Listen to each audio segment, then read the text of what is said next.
part of speech, which is the most important topic of English grammar. So today we are going to learn the part of speech, and this is the first class of part of speech, and I'll complete it in more videos. It will take the time because it's too vast.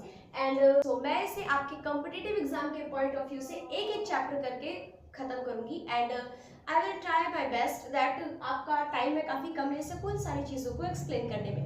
So first हमें ये जानना पड़ेगा कि parts of speech कितने होते हैं. तो parts of speech 8 होते हैं. So there are 8 part of speech. So let's learn. First आपको लर्न करना पड़ेगा कि पार्ट ऑफ स्पीच कितने हैं और कौन कौन सी हैं. सो 8 पार्ट ऑफ स्पीच है. The first is noun,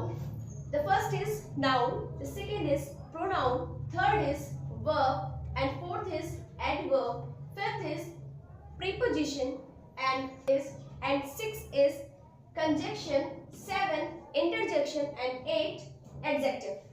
So I hope you note all these 8 parts of speeches. So please learn.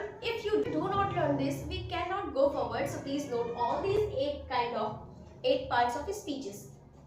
So let's learn noun. What is noun? So definition रटवाने से पहले या definition बताने से पहले मैं आपको एक चीज क्लियर कर देती हूँ कि आपके आसपास जो भी चीजें होती है, लाइक वो कुछ भी हो सकता है, वो मार्कर हो सकता है, वो चार्ट हो सकता है, वो बोर्ड हो सकता है, वॉल हो सकता है, स्टिकर हो सकता है, कुछ भी चीजें, जो भी चीजें आपके आसपास है, आपके चारों तरफ आप जिस भी चीज से घिरे हो, वो सारी चीजें नाउन कहलाती है. Yes, so let's learn the definition.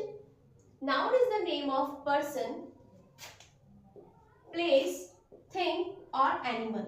So noun is the name of any person, place, thing और एनिमल. किसी भी पर्सन का नेम हो सकता है, किसी भी प्लेस का नेम हो सकता है, कोई थिंग हो सकती है, कोई भी एनिमल हो सकता है. इन सभी के नेम को हम नाउन कहते हैं.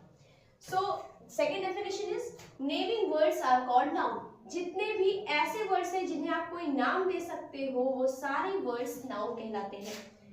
So let's see the examples. So we can say that, पहले हम पर्सन की बात कर लेते हैं. पर्सन में आप किसी का भी नाम लिख सकते हो. आप राम का नाम लिख सकते हो, आप श्याम का नाम लिख सकते हो. ठीक. अब हम बात करते हैं प्लेस की. प्लेस में आप कोई भी प्लेस लिख सकते हो. प्लेस कुछ भी हो सकता है, टेम्पल हो सकता है, स्कूल हो सकता है, कोई स्टेट नेम भी हो सकता है. आप टेम्पल लिख सकते हो, स्कूल लिख सकते हो. बात करते हैं थिंग की. थिंग में आप कुछ भी लिख सकते हो. कोई भी थिंग हो सकती है जिस चीज का नाम, इसमें पेन है, आपकी पेंसिल है, टेबल है, बुक है, ये सारी चीजें नाउन कहलाती हैं. एनिमल्स के बारे में बात करते हैं तो कोई भी एनिमल नेम आप ले सकते हो. वो सारे एनिमल्स क्या कहलाते हैं? वो सारे एनिमल्स आपके नाउन कहलाते हैं. ठीक. सो आइए चेक करते हैं कि आपने नाउन को कितना सीखा, कितना समझा. So here are some sentences and through this we are going to identify the nouns. तो चलिए आप भी हमारे साथ देखिए कि इस सेंटेंसेस में नाउन क्या क्या है.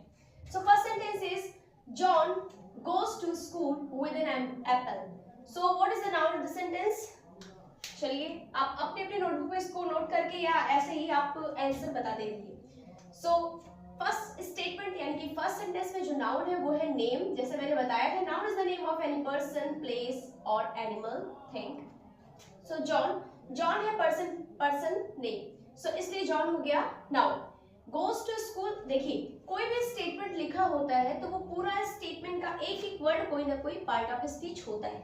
जैसे कि जब हम आगे और पार्ट ऑफ स्पीचेस के सारे चैप्टर्स कंप्लीट करेंगे तो हम आपको बताएंगे कि ये जो गोज होता है वो वर्ब होती है, ये प्रीपोजिशन होता है, ये school is a place name तो ये एक नाउन होगा. John noun, with an apple is a fruit name, so it is also a noun. So I hope आपने फर्स्ट स्टेटमेंट यानी कि फर्स्ट सेंटेंस में अपने नाउन को आइडेंटिफाई कर लिया होगा. और वर्ड्स कई सारे लिखे होते हैं, सबके अपने अपने अलग अलग पार्ट्स ऑफ स्पीचेस होते हैं जो कि हम आगे चैप्टर्स में पढ़ेंगे. So let's talk about the next sentence. The cat sat on the mat. So आप अपने अपनी नोटबुक में देखिए कि इसमें नाउन क्या हो सकता है. फर्स्ट आप लोग ट्राई करिए, then I will tell the answer. So I am going to tell the answer. The cat is an animal name, so the cat is noun. Cat is noun. Sat on the mat is noun. Mat is the name of thing. Mat चटाई जिसे आप कहते हो वो एक thing का name है. So let's go to the fourth sentence. Children love playing in the park. So children is a name of a person, love is a verb, and playing is also a verb. In is the preposition and the park is noun. So children is a person name, so it is a noun, and park is a place name, it is also a noun. ये मैंने आप confuse ना हो ये आप क्या है ये समझने के लिए मैंने पार्ट ऑफ स्पीचेस के नाम बता दिए कि ये दोनों वर्ब है, ये प्रीपोजिशन है और ये आर्टिकल है. सो अब मूव करते हैं नेक्स्ट सेंटेंस की तरफ. The teacher gave us an assignment. So the teacher is a place name, it is also a noun. Gave us an assignment. Assignment जो है ये भी हमारा एक थिंग नेम है, ये भी एक noun. So move to the next. India is a beautiful country. So India is a country name, it is a place name, it is also a noun. Is beautiful country. Country is also a noun. So I hope you understand all the 5 examples and what is noun in the sentences. So this is my first video on part of the speech, and the next session में हम पढ़ेंगे number of the nouns with a computational exam point of view.